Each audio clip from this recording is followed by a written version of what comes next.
Көлсай Алматыға келіп, астанада көрмеген қар Көлсайда.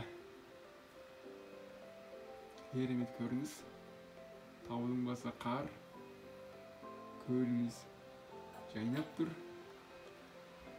Бұндай көріністі Көлсайда ғана көру керек. Қайырлы таң аға. Уағалейкум ассалам. Міне Көлсайымыз.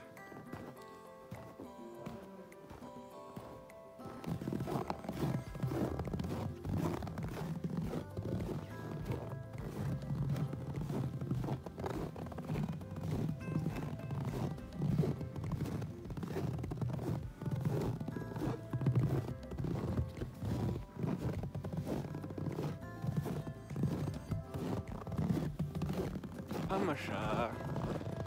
Бұл жерді тек қана келіп көру қажет. Алматыда Астанада көрмеген қарды Алматыда Көлсайда көріп жатырмыз. Тамаша.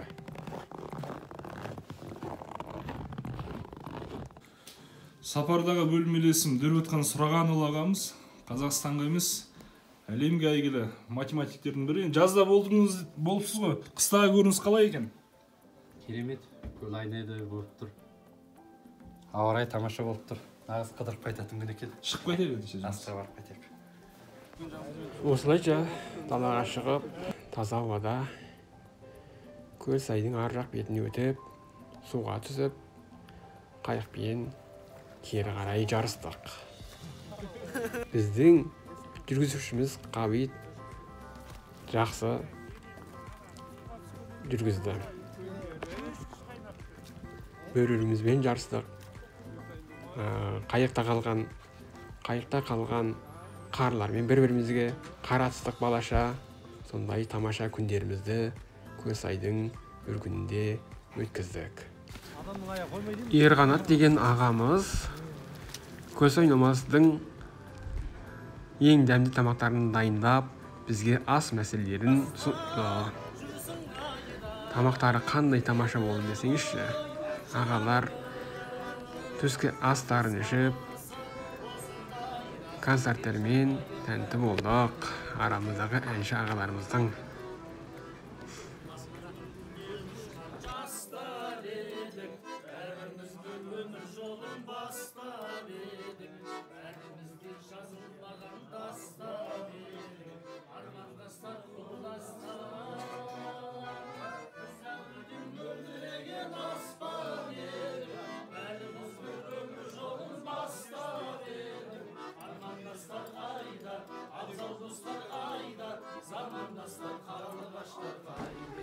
Әуетімізді ішіп алғаннан кейін үңгірді көруге жолға шықтық ағалармен бірге.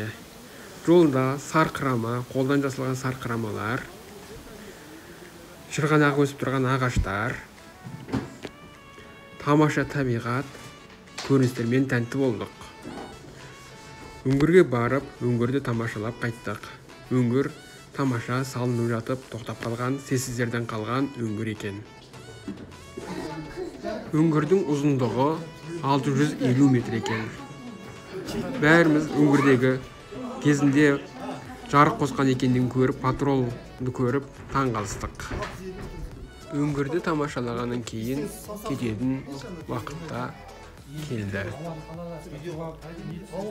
Үңгірден шығып, естелік ретінде фотоларға түстік. Үңгірден шыққаннан кейін үңгірдің сырты салқын екендігін сездік. Және таң қалыстық. Суық екен ге. Жылыйда. Жату көргеттіңіз. Жаңағы шақтың астында сіз бүржіме түсіп жасың. Қандай қаралар. Антағана бұрғының іздері ғой.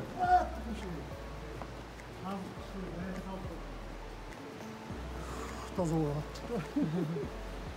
Құлақ ашылды ма? Бұнда қарады ғой. Ашылды. Шақтың астында шасын.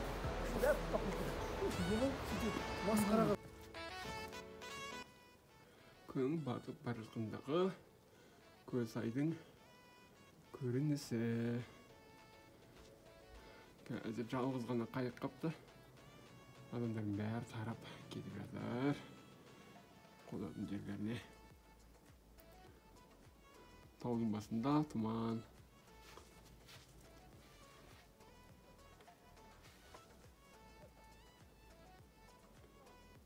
Адамдардың күлген дауыстары естіледі. Осылайша Косайдағы екінші күнімізді тамамдадық. Кешкі көрініс, қонақ үйдің көрінісі, қонақ үйдегі бөлме,